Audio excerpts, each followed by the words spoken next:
الشیطان اللعین الرجیم بسم اللہ الرحمن الرحیم الحمد للہ وکفی والسلام علی عبادہ الذین اصطفی۔ عزیزان محترم، برسوں سے میں جناب اشرف عباس صاحب اللہ کی اس منعقدہ محفل میں حاضری دیتا ہوں، لیکن اس سے پہلے انہوں نے میرے کلام کی کبھی فرمائش نہیں کی۔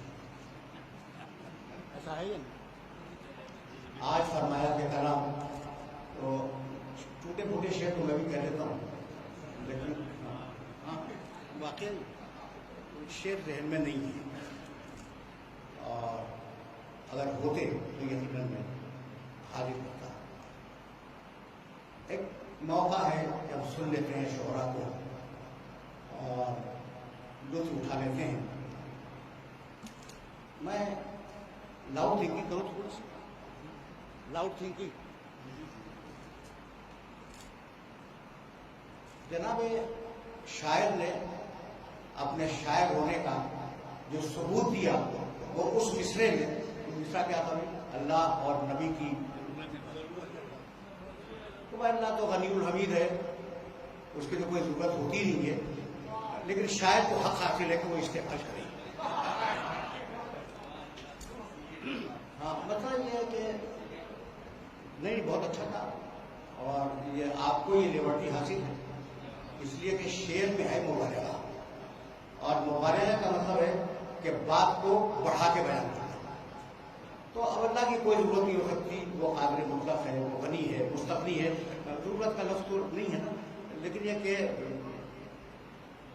در چراغ عقل، ایک شعر سنتے جائیں کسی پرانے شاعر کا، بے چراغ عقل در کوئے شریعت با منے، عقل کے چراغ کے بغیر شریعت کی راہ میں اپنا پاؤں نہ رکھو۔ شریعت کے راستے میں، یا آپ کا راستہ تو شریعت کا راستہ نہیں ہے نا، مبارک کا راستہ۔ کیا اچھی بات کہی شاعر نے کہ بے چراغ عقل در کوئے شریعت با منے، چراغ عقل کے بغیر شریعت گلیوں میں نہ جانا۔ با محمد ہوشیارو با خدا دیوانہ باش، تو اب خدا سے دیوانگی کا تو حق حاصل ہے، اس لیے کہ مبالغہ شاعری کی ایک صنف ہے، بات کو بڑھا کے بیان کرو۔ اب میں ایک شعر آپ کی خدمت میں کروں مبالغے کا، عربی زبان کا ایک شعر ہے، اور وہ شاید 20 سال پہلے تک وہ زندہ تھے، اور جو حیثیت جوش مجی آبادی صاحب کی آپ کے اردو میں پائی جاتی ہے، ان کی حیثیت تھی عربی شاعری میں محمد مہدی جواہری، بہت بڑے شاعر تھے۔ اب مجھے نہیں معلوم کہ وہ زندہ ہے یا نہیں۔ انہوں نے ایک شعر کہا، سامرہ شہر پہ ایک قصیدہ لکھتے ہوئے، الجو افرط فی الصفائے فلو جرا نفس علیہ لبان فی مسئولہ، سامرے کی فضا اتنی صاف اور اتنی شفاف ہے کہ میں سانس روکے ہوئے بیٹھا ہوں۔ ترجمہ سنیے گا، الجو افرط فی الصفائے فلو جرا نفس علیہ لبان فی مسئولہ، اتنی شفاف فضا ہے سامرے کے شہر کی کہ میں نے اپنی سانس رو لی ہے کہ اگر میں سانس لوں گا تو سانس کا دھبا کہیں فضا کے آئینے میں نہ آ جائے۔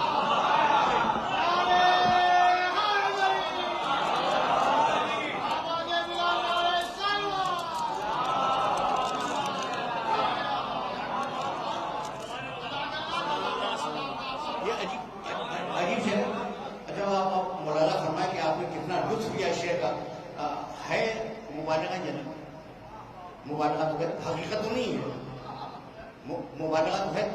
اچھا، یہی سبب ہے کہ قرآن مجید نے کہا وما علمناہ الشعر وما ينبغي له ان هو الا ذکر وقرآن مبین، ہم نے اپنے محمد کو شعر کہنا نہیں سکھلایا، وما ينبغي له، اور یہ شعر کہنا اس کی شان کے مطابق بھی نہیں ہے۔ ان هو الا ذکر وقرآن مبین، میرا محمد جو بولے یا ذکر ہے یا قرآن۔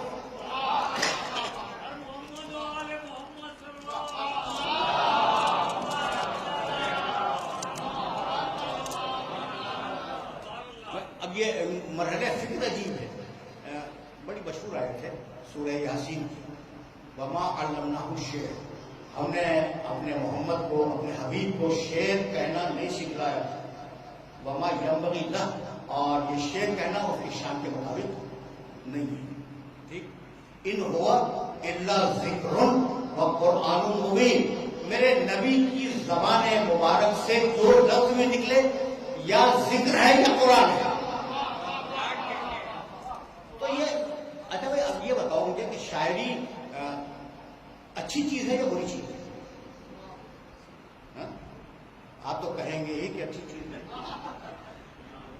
اور واقعہ یہ ہے کہ شاعری اچھی چیز تو ہے. اگر شاعری اچھی چیز نہ ہوگی تو حضرت ابو طالب علیہ السلام قصیدے نہ فرماتے.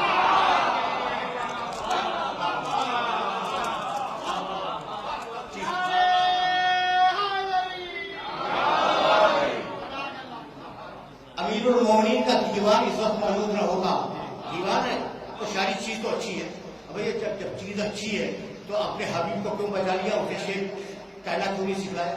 سوال ہے نا بھائی. شاعری کا حسن ہے مبالغہ. طے ہو گئی نا بات. ابھی میں نے شعر آپ کی خدمت میں عرض کر دیا. شاعری کا کیا حسن ہے؟ مبالغہ. اس لیے بچایا شاعری سے کہ اگر رسول اپنی اولاد کی فضیلت بیان کرے گا تو دشمنان اولاد مبالغہ کے اندر کر دیں گے.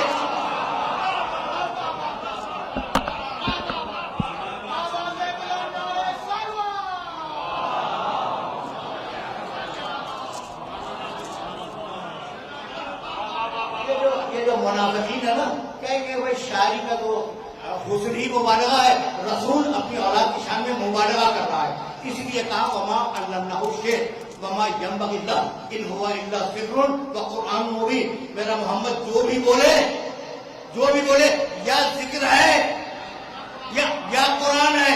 بھائی ہم جھوٹ بولیں، سچ بولیں، تقیہ کریں، توریہ کریں، تعریف کریں، غیر ضروری مذمت کرتے، سب کچھ کرتے ہیں نا.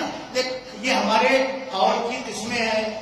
ایسا ہے بھائی جھوٹ بولتے ہیں قول ہے، سچ بولتے ہیں یہ بھی قول ہے، تقیہ کرتے ہیں یہ بھی قول ہے، توریہ کرتے ہیں یہ بھی قول ہے، طنز کرتے ہیں، مذاق اڑاتے ہیں یہ بھی قول ہے. تو ہمارے قول کی بڑی قسمیں ہیں اور قول رسول کی کل 2 قسمیں ہیں، یا ذکر ہے یا قرآن ہے. تو اب اگر کہہ دے، توجہ رہے، کہہ دے کہ انا مدینۃ العلم وہ علی بابھا، اگر اسے ذکر نہیں مانو گے تو قرآن ماننا پڑ جائے گا.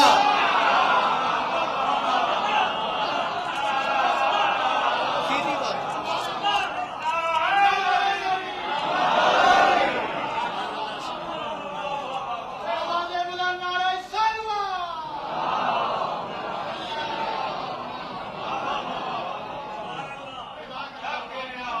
برادر محترم جناب اشرف عباس صاحب اللہ کی یہ سالانہ محفل ہے اور کسی مخصوص معصوم سے مربوط نہیں ہے.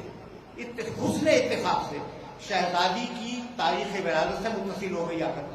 اس لیے ہمارے بیشتر شعراء نے شہزادی کی شان میں منقبت ارشاد فرمائی، اشعار پیش کیے. ایسا ہے.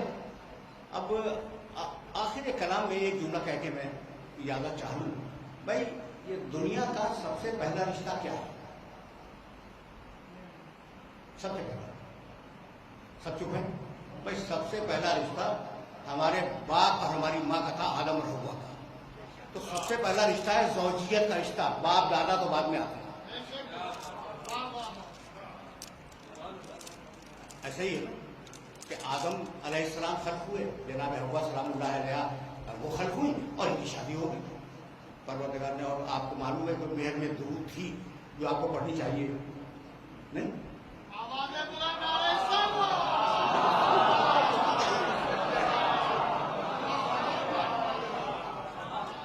جناب حوا کا جو مہر رکھا گیا تھا کتاب، اچھا ہماری کتابوں میں نہیں، عالم اسلام کے بزرگوں نے لکھا ہے کہ جناب حوا سلام اللہ علیہ کا جو مہر تھا وہ محمد والے محمد پر درود ہے.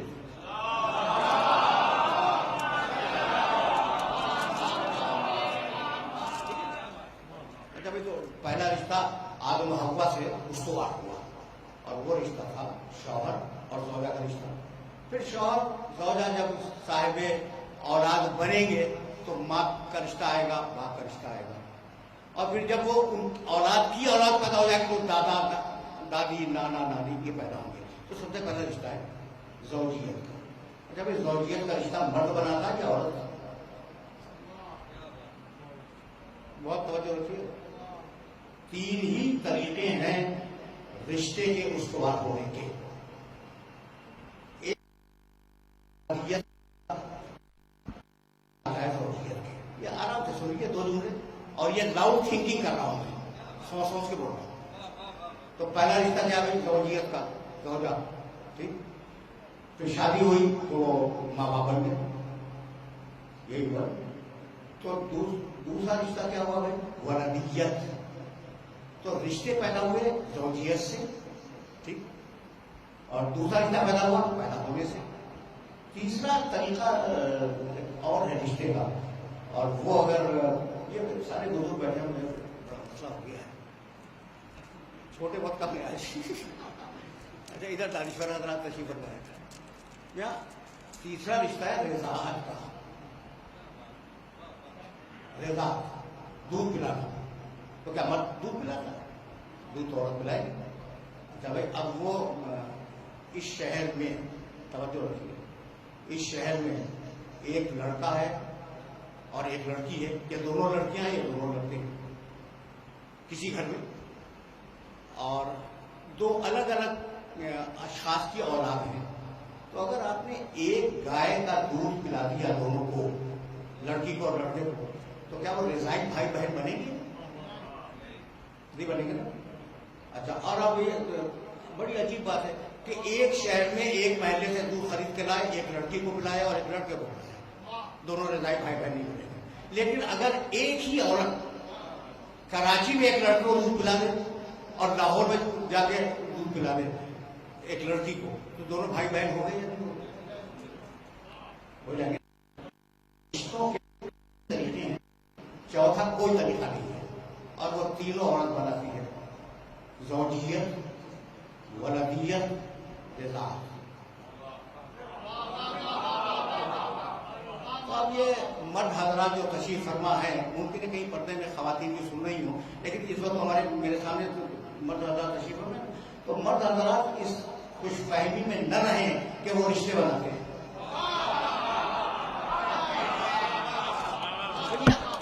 یہ آخری جملہ کر رہا ہوں, مرد حضرات اس خوش فہمی میں نہ رہیں کہ وہ رشتے بناتے ہیں.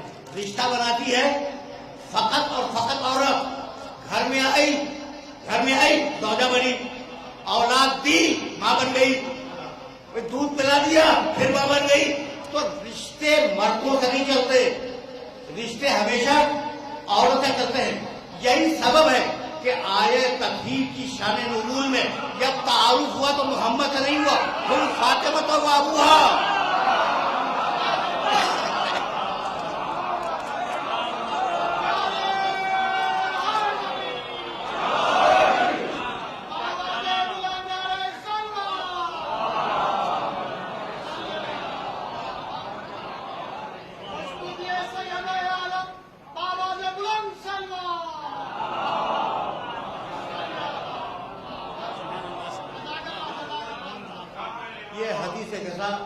بیشتر محترم شعراء نے حدیث کے ساتھ نقل فرمائی, اس کی طرف اشارہ کیا, آیت تطہیر کی طرف اشارہ کیا.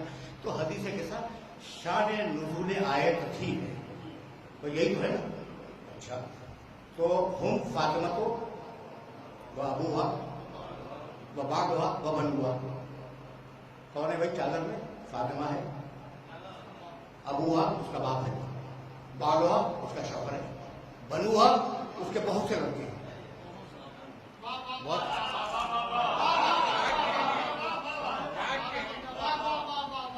دیکھیں میں بہت زیادہ زبانیں تو نہیں جانتا, 2-3 زبانیں میں بھی جانتا ہوں. ہے تو یہی, مثلا ابن ایک بیٹا, ابنان 2 بیٹے, بنون 3 یا 3 سے زیادہ بیٹے. بنو کے ہماری سمجھ میں آ گئی. تو اب عربی زبان میں واحد, تثنیہ اور جمع, یہ 3 شعریں پائے جاتے ہیں. اور دوسری زبانوں میں لڑکا لڑکے, 2 لڑکے کے لیے کوئی لفظ, 2 بیٹے کے لیے کوئی لفظ نہیں ہے.